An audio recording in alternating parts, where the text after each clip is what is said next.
मैं शंकर जोशी, बागेश्वर कपकोट संयोजक विधानसभा क्षेत्र।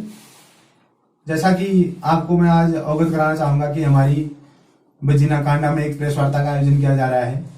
इसका मुख्य उद्देश्य है कि उत्तराखंड प्रगतिशील पार्टी, इस नई पार्टी का एक गठन संजय कुंडलिया जी के नेतृत्व में राज्य में किया गया है। उत्तराखंड प्रगतिशील पार्टी एक नया राजनीतिक विकल्प देने जा रही है, जो समग्र उत्तराखंड को एक विकसित राज्य बनाने के लिए संकल्पित है, जो बहुआयामी विकास के लिए दृढ़ निश्चय ले चुके हैं। उत्तराखंड प्रगतिशील पार्टी आने वाले चुनाव में अपने 70 के 70 विधानसभा में चुनाव लड़ेंगे और विजयी होंगे। आप सभी लोग बागेश्वर कपकोट की मूलभूत सुविधाओं से परिचित हैं। यहाँ पर इकट्ठा हुए हैं। उत्तराखंड प्रगतिशील पार्टी की ये प्रेस वार्ता है और ये पार्टी पूरे उत्तराखंड में क्षेत्रीय पार्टी के रूप में उभर कर सबके सामने आ रही है। ये क्षेत्रीय समस्याओं को लेकर आई है पार्टी।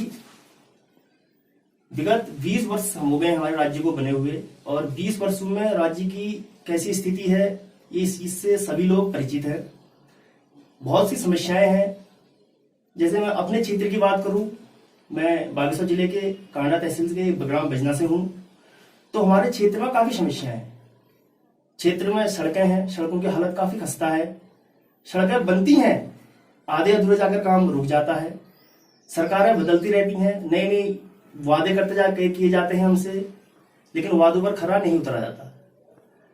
अब मैं स्वास्थ्य पे आऊं बीच में, तो स्वास्थ्य समस्याएं काफी गंभीर हैं हमारे क्षेत्र में। सामुदायिक स्वास्थ्य केंद्र है क्षेत्र में हमारे, लेकिन वहां स्टाफ की कमी है, डॉक्टर्स नहीं है। लोगों किसी को कोई गंभीर बीमारी होती है, एक छोटा सा एक्सीडेंट ही हो जाता है तो उसको हमारे क्षेत्र से रेफर कर दिया जाता है। अगर व्यक्ति के पास समस्या है, अर्थ से समस्या है, बजट नहीं है आदमी के पास, तो कैसे जाएगा अदर हॉस्पिटल में इलाज कराने। तो ये हमारी कुछ समस्याएं हैं।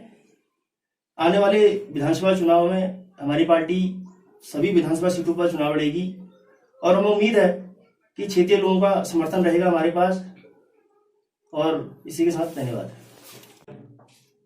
नमस्कार, स्वागत है आपका हमारे आज के इस प्रेस कॉन्फ्रेंस में। जैसा कि हम आज उत्तराखंड प्रगतिशील पार्टी के बारे में बात करने वाले हैं। जैसा कि आप सभी लोगों को विदित है कि 9 नवंबर सन 2000 को काफी वर्षों की करीब 103 साल के इतिहास के बाद हमारा उत्तराखंड राज्य गठन में आया। हमारे उत्तराखंड राज्य के कई स्वतंत्रता संग्राम सेनानी, आंदोलनकारी, जिन्होंने अपनी जानें तक दी उत्तराखंड राज्य के लिए, लेकिन आज भी हमारा जो विकास है वह धरा का धरा रह गया है। अगर हम उत्तराखंड के इतिहास पे बात करें तो 1897 में सबसे पहले एक पृथक राज्य के गठन की बात सामने आई थी।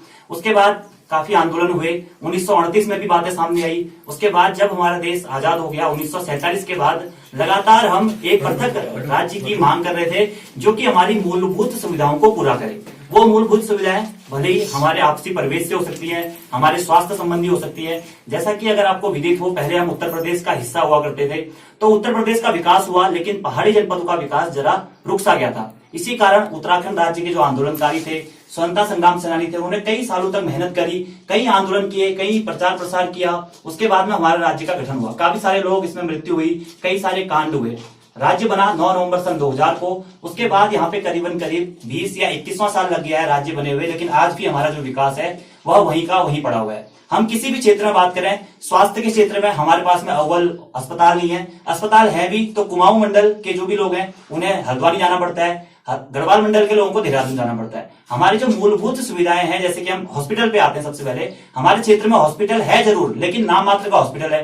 वहां पर स्टाफ नहीं है, स्टाफ है तो उपकरण नहीं है। उपकरण और स्टाफ दोनों भी है। एक छोटा सा अगर एक्सीडेंट भी हो जाता है तो हमें यहाँ से सीधे हल्द्वानी रेफर कर दिया जाता है। सपोज दैट किसी कोई महिला हमारी गर्भवती है, उनके प्रेगनेंसी की बात आती है तो हॉस्पिटल पे हो जाते हैं, उन्हें यहाँ से रिफर कर दिया जाता है बागेश्वर से हल्द्वानी, और इतना बजट उनके पास में नहीं हो पाता कि वो वहां तक अपनी सुविधाओं को पूरा कर पाए। तो अगर सामुदायिक स्वास्थ्य केंद्र खोले गए हैं तो सबसे पहले हमारी पार्टी का लक्ष्य होगा कि जो भी हमारी सुविधाएं हैं, मूलभूत सुविधाएं, वो हमको मिले। सपोज दैट अस्पताल क्षेत्रों में है लेकिन स्टाफ नहीं है तो स्टाफ दिया जाए, उपकरण दिए जाए, ताकि जो सामान्य जनमानस परेशान हो रहा है इन छोटी छोटी प्रॉब्लम्स की वजह से, उनको ये समस्याएं ना आए। दूसरी चीज, मैं रोजगार पे आना चाहूंगा।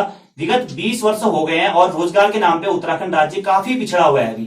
अभी आपने हाल ही में एक सर्वे देखा होगा, वहां पे उत्तराखंड राज्य जो है 7वें स्थान पर है बेरोजगारी के मामले में, जबकि हमारा एक छोटा सा राज्य है। राज्य बनाने का मूलभूत कारण ही ये था कि हम पहाड़ी जनपदों का विकास करें। आज हमारे 13 जनपद हैं, 13 में से अगर हम करीब मान के चलें कि 2 से 3 जनपद ही डेवलप हो चुके हैं। कहीं ना कहीं हम अपनी सरकार को इसमें कोस सकते हैं कि यार हमारे राज्यों का उतना विकास नहीं हो पाया, हमारे जनपदों का उतना विकास नहीं हो पाया, खासकर जो हमारे पहाड़ी जनपद है।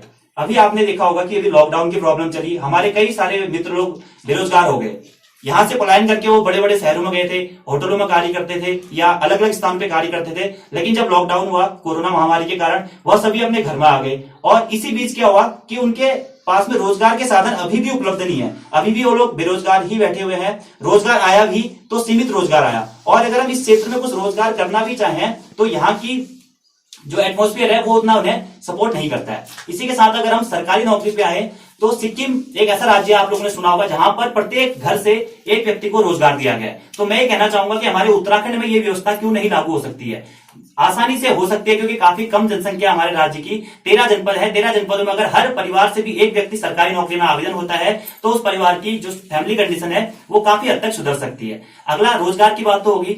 पिछले 20 साल राज्य को बने हुए हैं, लेकिन अभी भी इतनी ज्यादा बेरोजगारी है। पिछले 4 सालों से तो हम कहेंगे कि वैकेंसीज का नाम देखने को ही नहीं मिल रहा था। अभी चुनावी मुद्दा है तो वैकेंसीज आई, लेकिन सीमित आई। अभी अगर आप लोग बेरोजगारी के मुद्दे पे चरम सीमा पर बात करें तो उत्तराखंड के इतिहास में पहली बार एक रिकॉर्ड दर्ज हुआ है कि स्नातक स्तर पे 854 पदों पर वैकेंसी आई थी, जिसमें 2,16,000 जो युवा हैं उन्होंने फॉर्म भरे हुए हैं। तो आप मान के चलिए कि 2,16,000 युवा एक भर्ती के लिए आवेदन कर रहे हैं। विगत 4 सालों से उत्तराखंड पीसीएस भर्ती की अगर हम बात करें तो पिछले 20 वर्षों में सिर्फ 4 या 5 बार वो पीसीएस वैकेंसी आई है, और बेरोजगार तैयारी कर रहे हैं, अच्छी क्वालिफिकेशन है। लोग कहते हैं कि पढ़ो लिखो तुम बड़े बनोगे, लेकिन पढ़ लिख कर अगर वैकेंसी ना आए और आदमी को अगर सरकारी नौकरी में पद प्राप्त ना हो तो वो क्या करेगा। इसी प्रकार से हम आगे आते हैं मुद्दे पे, हमारी बिजली सेवा। हमारे राज्य में आपको बताइए कि बहुत सारे पावर प्रोजेक्ट हैं। देवभूमि हमारे राज्य को कहा जाता है। मुख्यतः गंगा, यमुना, कोसी का कई सारी नदियों के यहाँ पे स्रोत है, कई सारी जल विद्युत परियोजनाएं यहाँ पर हैं। लेकिन उत्तराखंड राज्य को जो बिजली मिल रही है वह एक सीमित बिजली है। क्यों ना हमारे राज्य को एक बिजली फ्री में दी जाए, क्योंकि हमारे राज्य में अगर इतनी सारी जल विद्युत परियोजनाएं हैं, टिहरी बांध हमारे राज्य में या पंचेश्वर बांध हमारे राज्य में ओपन होने जा रहा है, वही धौलीगंगा परियोजना की बात करें, हम तपोवन परियोजना की बात करें, या गढ़वाल मंडल में, कुमाऊं मंडल में काफी सारी परियोजनाएं हैं। विद्युत उत्पादन की दृष्टि से हमारा राज्य एक सर्वोत्तम राज्य आप कह सकते हैं, लेकिन फिर भी हम आज पिछड़े हुए हैं। कहीं ना कहीं हमारे गांव में आज तक बिजली पूरी रूप से पहुंची नहीं है, पहुंची भी है तो पावर ट्रिपिंग का सामना हमें करना पड़ता है। तो हमारी जो प्रगतिशील पार्टी है यह अपने क्षेत्रीय मुद्दों को बढ़ाने की कोशिश करेगी। हम ये नहीं कह रहे हैं कि आप हमसे जुड़िए, लेकिन अगर आप क्षेत्रीयता के साथ जुड़ना चाहते हैं, या आप आगे अपने राज्य को प्रगति कराना चाहते हैं, या आप कह सकते हैं कि अपने क्षेत्र का आप विकास कराना चाहते हैं, तो आप जरूर इस पार्टी को जुड़िए, पार्टी से जुड़िए, समर्थन कीजिए, और आपकी मूलभूत समस्याएं ही आगे जाकर इस राज्य को एक दृढ़ संकल्प बनाने में योगदान देंगी। भले ही वो कोई भी क्षेत्र हो, स्वास्थ्य का क्षेत्र हो, शिक्षा का क्षेत्र हो, आधुनिकरण का क्षेत्र हो, फैक्ट्रियों का क्षेत्र हो, पलायन का क्षेत्र हो, काफी सारे मुद्दे हमारे राज्य में लगातार गहराए हुए हैं। पलायन की अगर हम बात करें तो पलायन सर्वाधिक दोस्तों देखा जा रहा है हमारे यहाँ पर अभी, क्योंकि पिछले कई टाइम से हमारे राज्य में रोजगार नहीं है। तो यहाँ के युवा क्या करते हैं कि वो बाहरी क्षेत्रों में उन्हें जाना पड़ता है रोजगार के लिए। तो रोजगार की भी एक काफी बड़ी समस्या है। सबसे प्रमुख समस्या अगर हम कहें तो वो रोजगार की ही है, और हमारी पार्टी पूरी कोशिश करेगी कि जो भी हमारी मूलभूत स्थानीय समस्याएं हैं, क्षेत्रीय समस्याएं हैं, सड़कों की समस्या है, मूलभूत सुविधाओं की समस्याएं हैं, उनको एटलीस्ट पूरा करके दे उत्तराखंड गवर्नमेंट। और काफी सारे मुद्दे हमारे कई सालों से चल रहे हैं, उनके ऊपर भी चर्चा की जानी चाहिए। उत्तराखंड की जनता से हमारा ये निवेदन है कि आप हमारी इस क्षेत्रीय पार्टी को सपोर्ट करें, हमसे जुड़ें और अपनी क्षेत्रीय समस्याओं को भी उजागर करें। हमारा संबंध यहाँ पर कोई भी राजनीति करने से नहीं है। हमारी ये पार्टी अस्तित्व में इसलिए लाई गई है ताकि जो स्थानीय मुद्दे हैं, जो हमारे छोटे छोटे मुद्दे हैं, जो सामान्य जनमानस जिन प्रॉब्लम्स को फेस करते आ रहा है पिछले 20 वर्षों से, उनका निवारण कर सके। और इसीलिए हमने अपना टोल फ्री नंबर जारी किया है 8527726161। इस टोल फ्री नंबर पर आप संपर्क करके अपनी क्षेत्रीय समस्याओं को उजागर कर सकते हैं, या आप अपने क्षेत्रीय जो भी संगठन है या क्षेत्रीय जो भी आप जिस स्थान पर रहते हैं वहां से इस पार्टी का नेतृत्व कर सकते हैं। और पूरे उत्तराखंड में हमारे द्वारा जो ये जनक्रांति शुरू की गई है अपने राज्य के उत्थान को लेकर के या अपनी समस्याओं को सॉल्व करने के लिए, उनसे आप जुड़ें, अपनी क्षेत्रीय समस्याओं को भी आप इसमें रखें, इस पार्टी को आगे बढ़ाएं, ताकि हमारी जो स्थानीय समस्याएं हैं या हमारी जो दैनिक समस्याएं हैं जिनसे हमारा पहाड़ पिछले कई वर्षों से गुजर रहा है, उन समस्याओं का निदान हो सके। जिसमें प्रमुख समस्याएं हैं रोजगार की, पलायन की, स्वास्थ्य की और हमारी सड़कों की, विकास की, इन मुद्दों पर चर्चा होनी चाहिए। इसीलिए हमारी पार्टी का ये मुख्यतः उद्देश्य है। तो आप हमारी पार्टी से जुड़ सकते हैं। आगामी 2022 विधानसभा चुनाव में हमारी पार्टी पूरे 70 के 70 सीटों पर विधानसभा चुनाव में प्रतिभाग करने वाली है। तो हम आप लोगों से ये निवेदन करेंगे कि आप हमारी पार्टी को अधिक से अधिक सपोर्ट करें और आप भी इस पार्टी के माध्यम से जुड़ें और अपने स्थानीय मुद्दों को उजागर करने की कोशिश करें। हर क्षेत्र में, अगर आप लोग हमारी ये वीडियो देख रहे हैं, तो हर क्षेत्र में मैं सभी बेरोजगारों से, सभी रोजगार वालों से या सभी लोगों से निवेदन करना चाहूंगा, जो भी स्थानीय, जो भी हमारे दैनिक जीवन में प्रॉब्लम्स हैं, उनसे जूझ रहे हैं या उनको सॉर्ट आउट करना चाह रहे हैं, तो उनसे मैं निवेदन करूंगा कि आप इस पार्टी से जुड़ें और अपने क्षेत्र का नेतृत्व करें, ताकि एक अच्छे से अच्छा प्लेसमेंट हम आगे अपने राज्य को एक अच्छे से अच्छे स्थान पर पहुंचा पाए। क्योंकि हमारे राज्य एक अविकसित राज्य की कैटेगरी में आप अभी से रखेंगे।